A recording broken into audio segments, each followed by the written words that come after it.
She wore oversized sneakers and a faded hoodie, eyes wide with quiet wonder.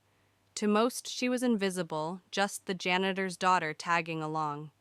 But when the professor laughed at her for standing too close to the whiteboard, no one expected what would happen next. In 60 seconds, this 10-year-old girl would unravel theories no one dared challenge and leave Harvard's most brilliant minds speechless. It was an ordinary Wednesday morning, the kind where the autumn breeze slipped through the cracks of ancient brick buildings and whispered secrets only the curious could hear. Inside Harvard's most prestigious lecture hall, anticipation buzzed through the air. Students whispered in excitement as they waited for one of the university's most renowned minds, Professor Gerald Whitmore. Known for his ruthless intellect and unforgiving sarcasm, Whitmore didn't just teach mathematics, he dominated it. His lectures were legendary, his ego even more so. The chalkboard spanned the length of the room, already filled with complex symbols and half-finished equations. Most students hadn't even tried to decipher them yet. They just copied, memorized, obeyed. That was the unspoken rule when you stepped into Whitmore's class. That morning, as the janitor swept the back row of the lecture hall, a small figure followed him inside. Few noticed at first a young girl, maybe 10, thin and quiet, her dark curls pulled into a loose ponytail. She didn't speak. She didn't interrupt. She simply watched. Her eyes scanned the board, then scanned it again. Something flickered across her face. Recognition, then confusion, then certainty. It wasn't long before Professor Whitmore noticed her. He stopped mid-sentence and narrowed his eyes. "Excuse me," he said, loud enough for everyone to hear. "We're not running a daycare here." A few students laughed. The janitor turned, embarrassed, ready to escort his daughter out. But before he could say a word, the girl stepped forward. "Your equation," she said softly but clearly, "has a flaw." Gasps rippled across the room. Whitmore's eyes widened, then narrowed into a scowl. "What did you say?" She pointed at the chalkboard with a steady hand. "Line 3. You assumed a constant that doesn't hold under entropy variance. It breaks the logic in line 5. The room froze. You could hear the chalk in his hand clink softly against the board as he turned to check. For a moment, Professor Whitmore said nothing. Then he laughed, a cold, sharp sound that bounced off the marble walls. "You think you understand this?" he asked, mocking her. "This equation took me 4 years and peer review from 2 Nobel nominees." She tilted her head. "Then they missed it, too." A stunned silence fell. The janitor looked ready to apologize again, but Whitmore raised a hand. "Fine," he said, stepping aside. "The board is yours." Every student turned to watch. Some whispered, others pulled out their phones. The girl stepped up, barely tall enough to reach the middle of the board, but she didn't hesitate. She erased 3 lines, rewrote 2, then added something entirely new, symbols none of them recognized, yet arranged in a rhythm that felt deliberate, almost beautiful. By the time she stepped back, the room felt different, heavier.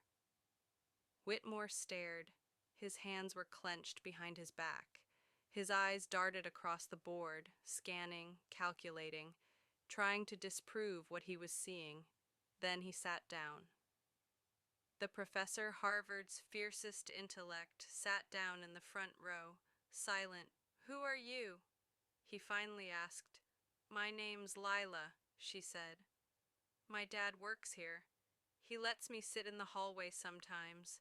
And just like that, the myth of superiority cracked. Every assumption in that room, the way intellect was measured, the way knowledge was gate-kept, shattered by a girl in second-hand clothes and a quiet voice. But what she was about to reveal next would go far beyond a single equation, because this wasn't just about math. It was about a discovery that would ripple through every branch of science, one that no one, not even Whitmore, was ready for. The room remained still. Almost reverent students who had once scoffed now leaned forward, hungry to understand what they had just witnessed.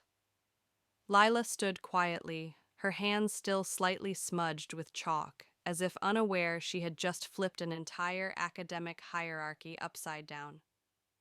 Professor Whitmore slowly rose from his seat, no longer mocking, but cautious, like a man who had just discovered something sacred and didn't know how to touch it. "Where did you learn this?" he asked, the sharpness gone from his voice. She looked over at her father, who stood near the door, stunned into silence. "Books," she replied. "Lots of them, mostly from the donation bin. Some pages were missing, so I guessed the rest." Whitmore blinked. "You guessed?" Lila shrugged. "Math has patterns. I just follow them." Gasps again. Not because she was being arrogant, but because she was right. Those symbols she had written, no one could deny them. Whitmore had cross-referenced her logic in his mind at least twice already. Every line added up. Her logic didn't just fix his mistake, it simplified it, refined it, improved it. And then came the part that changed everything. "There's something else," she said, and moved back to the board. Without asking, without waiting for permission, she began sketching something new. Symbols. Yes, but this time fused with diagrams that looked like a hybrid of mathematics and physics. She spoke as she wrote. "This equation explains entropy," she said. "But if you treat time as a variable curve instead of a constant line, you can predict entropy's behavior." Before it happens, predict entropy. Students exchanged bewildered looks. That wasn't just unheard of. It was borderline impossible. Entropy, by definition, was chaos disorder. To predict it was like predicting randomness itself. Whitmore's voice dropped to a whisper. "You're modeling time as nonlinear?" Lila nodded. "It loops sometimes, but not in a circle, more like a spiral." It wasn't just the students paying attention now. Word had begun to spread. A crowd was forming outside the hall, professors from nearby departments trickling in after hearing rumors of some miracle kid rewriting physics on a whiteboard. One of them, Dr. Marianne Collier, an expert in quantum mechanics, pushed her way to the front. Her mouth fell open as she read the board.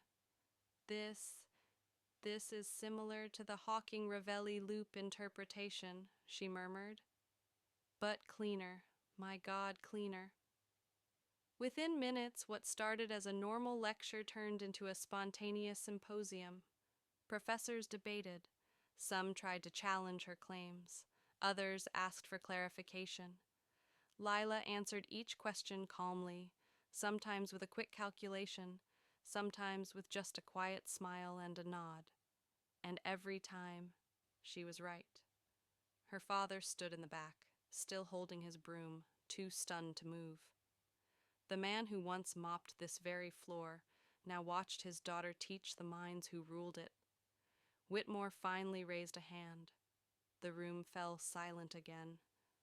"This changes everything," he said. "Not just this class, not just Harvard, everything," and he meant it. The implications of Lila's logic touched fields far beyond mathematics, physics, computer science, even philosophy. Her spiral model of time could redefine quantum theories, even suggest new approaches to AI, medicine, and data modeling. Ideas that had long been trapped in theoretical cages were suddenly free, but Lila didn't care about legacy or fame. When the board was full, she simply stepped back and said, "I'm hungry." A few students laughed, the kind of laugh that comes after awe. Whitmore nodded. "Then let's get you something to eat." She turned to leave, reaching for her dad's hand. The janitor, finally snapping out of his trance, held it tight, tears silently slipping down his cheeks. As they walked away together, a hush followed them out of the room. No applause, just silence, the kind reserved for the truly miraculous behind them. The whiteboard still glowed with chalk, the kind of chalk that wouldn't be erased anytime soon. Not because it couldn't be, but because no one dared to. And in the quiet corridors of Harvard, where centuries of knowledge whispered through the walls, a new name began to echo: Lila.